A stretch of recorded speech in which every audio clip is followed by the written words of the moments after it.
Hello, everyone, and welcome to Big Sam's Long Balls podcast with me, Dan. Now, last night, Liverpool pretty much secured their place into the knockout stages of the Champions League. Um, Fantastic news. Brilliant. It's been a very up and down season so far. We went away to Ajax, but on a very, very convincing 3-0 victory. What I say convincing, I mean, first half an hour of that game was pretty appalling. And then after that, just cruise control. So it was, mixed sort of performances in certain places, but really, really good to see Liverpool go away, get another victory and be able to secure qualification with a game to spare, meaning that we can probably have a little bit of rest and rotation for the Napoli game and hopefully for the upcoming League Cup game up against Derby County, meaning that we can sort of just bring back some of these players such as, your Naby Keita's, your Alex Oxlade-Chamberlains who've come back from injury, while in throwing in players like, your Carvalho's and giving Darwin Núñez a little bit more game time. So some good news for Liverpool last night and some good news that we've got some players coming back from injury. However, the World Cup is approaching, and then after that, we are straight into the January transfer window. And although Liverpool do seem to be getting some players back right now, and like I said, fantastic result last night, there is a very, very big issue that Liverpool need to address, and that is their midfield situation right now. Because regardless of players coming back from injury, we always know that they are not too far away from getting injured again. Rather, we look at players like Thiago, world-class footballer, but obviously cannot stay fit. Cannot stay fit with an ear infection. He'll probably have toothache at the weekend up against Leeds. So we've got Thiago, who we know is always out. We also have Naby Keita. Now, Naby Keita is a player that I really, really rate to a degree. I mean, I've sort of criticized him quite a bit on this podcast. If you've ever watched any of my videos before, I won't ever criticize what he does on that pitch. I think he's a fantastic talent, but I criticize maybe there's a lack of desire to actually get on to the football pitch. But that's a topic for another day. And then we've also got players like Alex Oxlade-Chamberlain, players who I think if they could stay fit, I don't think we would necessarily need that huge midfield rebuild. But unfortunately, injury-prone players, aging squad as well. You look at Fabinho, who's sort of nearly 30 now, looking like he's about 40, playing. Even last night, he was really, really struggling. Henderson in his early 30s, James Milner nearing retirement or nearing an age where he's not going to play at the top level anymore. Now, the frustrating thing is, and to a point, I can understand why Liverpool haven't felt, or maybe Jurgen Klopp in particular hasn't felt, that he wants to go out and sign a number of midfielders, because you look at some of the young players Liverpool have. Harvey Elliott last night, who is really staking a claim for himself. It's 3 goals now this season, which is something really, really good. It might not be groundbreaking stats or groundbreaking amount of goals, but for a Liverpool midfielder to be scoring 3 goals this early on in the season is unheard of in recent seasons, especially under Jurgen Klopp. We tend not to have goal-scoring midfielders. So it's really good to see Harvey Elliott scoring more. We've got Carvalho, 19 years old, very, very exciting player. Be interesting to see whether he does slip into more of a midfield position or whether he'll end up being another attacker for Liverpool. But again, he's a very, very talented youngster. And then we have Stefan, I can't say his name, Stefan Bajcetic or Bajcetic, whatever he is. He's a very, very talented player. He came on last night against Ajax, looked very, very good, but he's only 17. So that's the issue for Liverpool. They've got a couple of, teenagers who look very, very talented, but need a lot of time, need a lot of guidance, need a lot of support from older players. And then we've also got players who are probably on the wrong side of 30. And what we're really missing at this moment in time is players probably between the age of about 24 to 28, just a bit of a middle ground between either exciting teenagers who you hope are going to be generational talents, and then players that, I'm not going to use the term over the hill, but on the wrong side of 30, and I need to be careful here myself, but on the wrong side of 30, and we know that once that happens for a footballer, especially a midfielder, more often than not, that's at an age where they start to slow down. So Liverpool do need to go out into this transfer market, whether it's in January or whether it's in the summer, I do not know. It would be really, really positive, I think, if Liverpool can go out this January and make at least a signing to bolster our midfield options, because I do think that we are going to need it. Even if players are coming back from injury, it would just be fantastic to be able to bring someone in. So this video, I'm going to go through 7 midfield targets that I think Liverpool could target, ranging from some of the more expensive and unrealistic to a couple of free options, which is always nice. We know that FSG would be on top of that, and a couple of really exciting younger players that perhaps not everyone has heard of so far. So I certainly hope that you're going to enjoy this video. I'm not a complete expert. I know you've got some fantastic channels out there like Statman Dave and all of that. I'm not going to go into too much detail and things like that. I'm just going to talk about, briefly what I think these players can bring to Liverpool, some of their attributes, and whether I think they're a viable option. I'm just a football fan like you guys. So if you do enjoy this video, absolutely give it a like. That would be fantastic. Subscribe. If you enjoy the content, that would be amazing as well. Get involved in the comments down below. And look, this is a football podcast for all footballing fans. A lot of my content right now is Liverpool because I am a Liverpool fan. My name is Dan, if you've only just joined our channel. But the idea is this is a channel really for all footballing fans. So if you ever want to get involved, come onto the podcast. It'd be lovely to have a chat with you. But anyway, if you could subscribe and give the video a like, that would be, the dog's bollocks. Right. So let's start with the main man, the number one sort of target, really for everyone, but in particular for Liverpool Football Club. I apologise about these sort of graphics. It's not Sky Sports level. I understand it's just me on my own on Photoshop here, but hopefully it will do the job. So Mr. Jude Bellingham, only 19 years of age, probably the midfielder that every single team in world football is likely to want right now. He has been a player that has been heavily linked with Liverpool for a number of years. He's been heavily linked, I'm sure, with a lot of other clubs, but it has felt like, in particular, he has been linked to my team, and it's almost been, a certainty. I did a video back in the summer, or a couple of videos on Jude Bellingham. At first, I felt it's very, very unlikely that we all know he's going to be a generational talent, or at least we will hope that he's going to be. He's got the world at his feet. But he's going to be very, very expensive. So a part of me didn't really feel that Liverpool would go out and sign him. However, we do know that Liverpool have been reluctant to spend big in the transfer market in terms of midfielders in particular. I think our last midfielder that we signed was Thiago, and that was 2 seasons ago. And then I think we've only signed 2 midfielders in the last 4 years. So that does tend to build into the argument that we have been targeting Jude Bellingham, and we know with transfer deals like this, very, very similar, I suppose, to the Paul Pogba deal for Manchester United a number of years ago.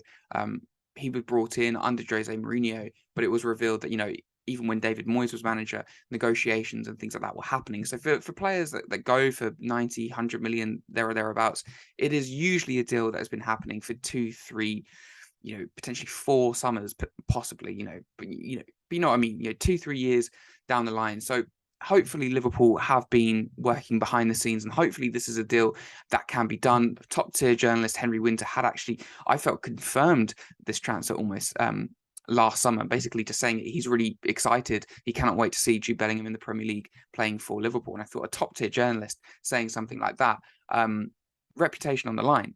However, more sort of rumours, more legitimate accounts have been saying, Real Madrid are now the number one sort of destination for him. Manchester City have got involved. They're very, very eager. They are unwilling, apparently, to allow a Premier League rival to sort of jump in and sign Jude Bellingham. So if it comes down to transfer fee and money, which you would imagine Borussia Dortmund would want,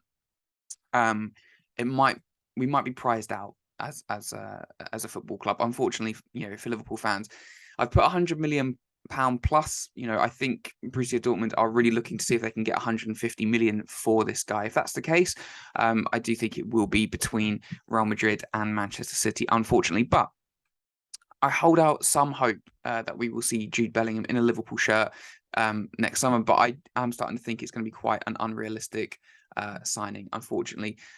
Next player, Declan Rice, 23 years of age, defensive midfielder for the mighty Hammers, West Ham United. Now, I've put 100 million plus as well here.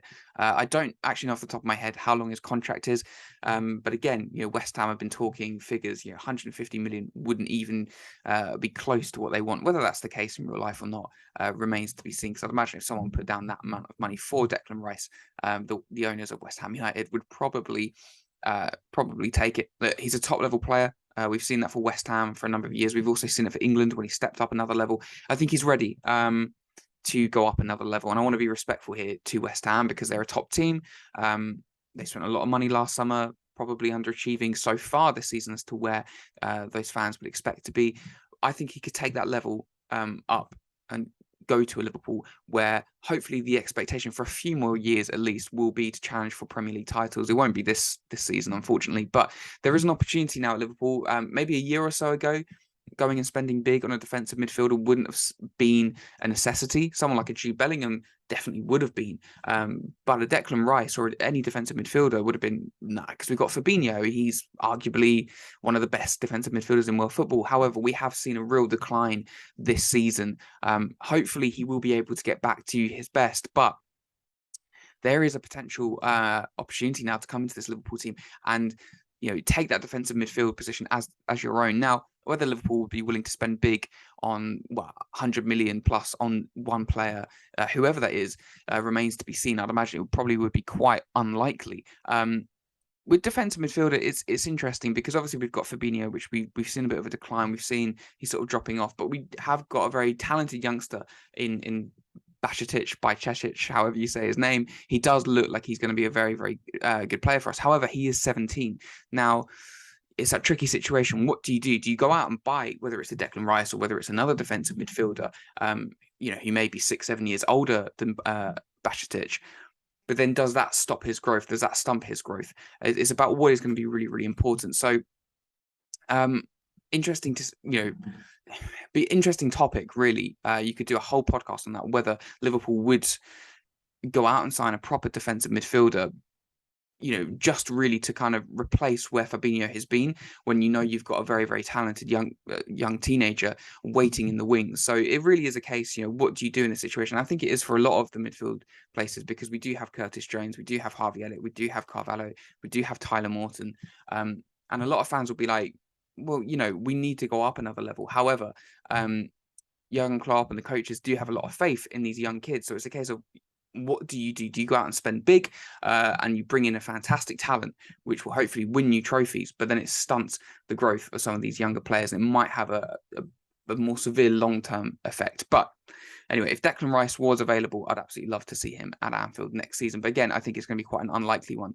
This one, Frankie de Jong, I don't know what's happening with Frankie de Jong. I don't really know what's happening with Barcelona, to be perfectly honest. Just dropped down into the Europa League, which is always lovely to see. So, Frankie de Jong, bit of a transfer fiasco over the summer, wasn't he? Heavily linked with Manchester United. Then he was linked to Chelsea. Then he was linked to Liverpool, sort of a week before the end. But he was always going to stay at Barcelona. He wanted to stay there. That is his dream club. That's where he wants to be. However, it seems to be that maybe Xavi doesn't either rate him or whatever it is. I don't think he's got him in his plans. However, it remains to be seen whether Barcelona would be willing to let Frankie de Jong go, especially if Xavi does get sacked this season, and after sort of falling out of the Champions League, that is an entire possibility. But I do have this weird feeling that we could be seeing Frankie de Jong move in January. I think it would just be one of those signings that just happens. Someone like a Chelsea come in and go, we'll offer you 65, 70 million for him, and Barcelona go, you know what? Yeah, take it. Absolutely take it. Talent alone, I'd absolutely love to. I'd love to see this guy at Liverpool Football Club. He's incredible. He's fantastic. And it really, we'll have to see what Liverpool are going to be doing long term in terms of sort of formation and tactics. Now, a few months ago, it'd always be the case of, can a midfielder come in, play that midfield 3 role? How now we don't know whether we're going to play a 4-3-3, a 4-4-2, a 4-2-3-1, a 4-2-4, a diamond shape, what we did last night away at Ajax. However, I think if it's a 4-3-3, if it's a double pivot, whatever it is, if it's a diamond formation, this guy, or any of these guys so far, really could come in and do a job. He is quality. I think he's a world-class footballer, and a move to Liverpool, I think, would benefit him, and it would massively benefit us as a football club. However, would Barcelona be willing to let this guy go? Is another thing. But I do think maybe 70 million would be able to prize him from Barcelona. I don't know why. I don't have anything to back that up with. It's just a little bit of a feeling that I seem to have.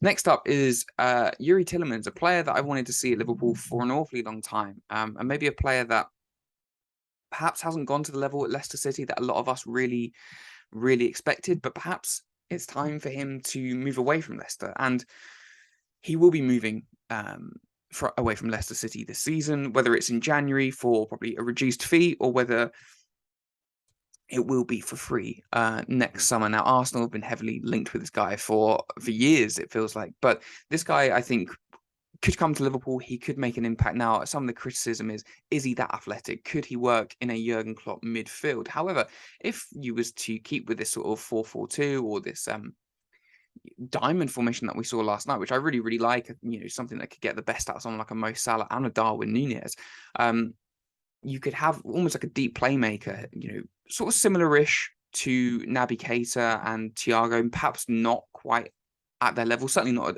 at Thiago's level, I'd argue, but maybe very, very similar to what Naby Keita can do. Incredible passing range. I do think, people criticize his athleticism and his ability to get across the park, but I think that can always be taught. That can always, it depends what sort of team you're in. You feed off your players, and if he comes to Liverpool, I don't think the players will allow him to be lazy. Although, we have seen a fair few lazy performances this season. What I really like about Yuri Tielemans, though, is a fantastic penalty taker, which is always handy.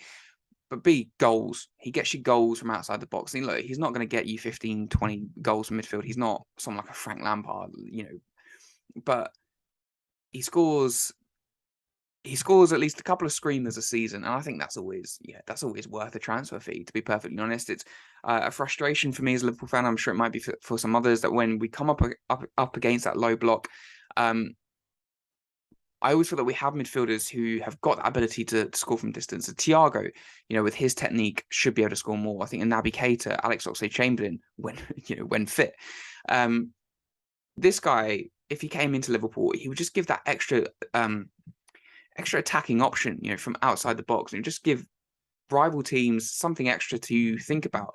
And if we did continue with this sort of two-man attack, whether it's sort of Salah and Núñez or whoever it is, if you had Núñez up top in particular, you could go direct, you could go long, with Thiago playing the sort of long balls over the top to him for him to run into.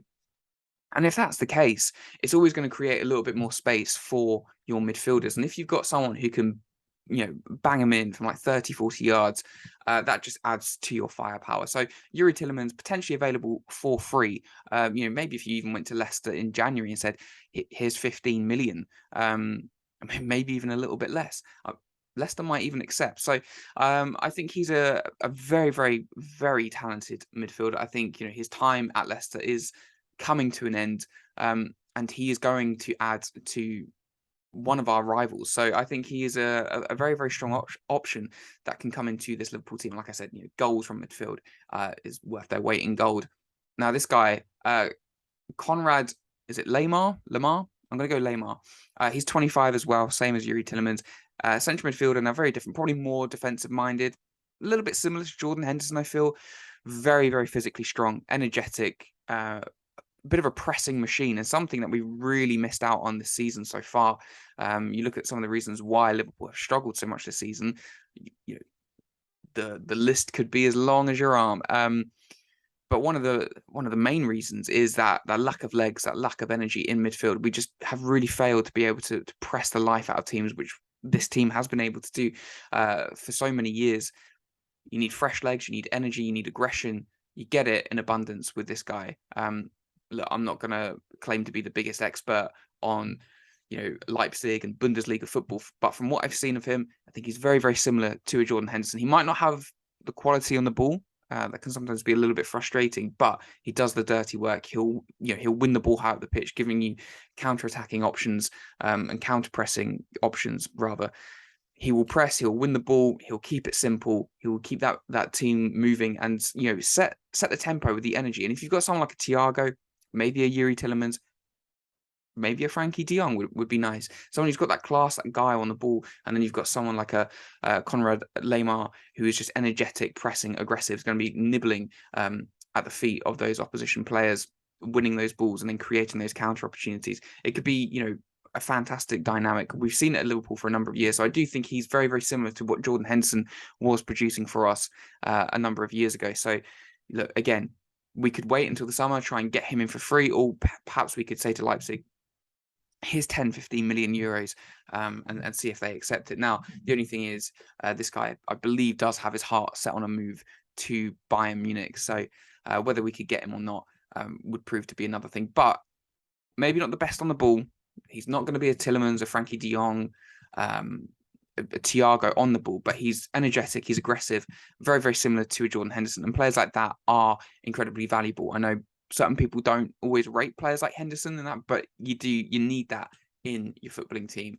Now, next up, Enzo Fernandez, 21 centre midfielder who plays for Benfica. Now, in terms of transfer fee, I've put 40 million plus. Now, he's being, regarded as perhaps being the next sort of £100 million signing that Benfica are going to make, very similar to Darwin Núñez, to João Felix, to Atletico Madrid a few years ago. So he has been touted that. The reason why I put 40 million is I went on like the transfer market website, and that is his current sort of value at this moment in time. So yeah, if we could get this guy for 40 million, that would be amazing. But I think if you're going to get him, you might have to spend double that.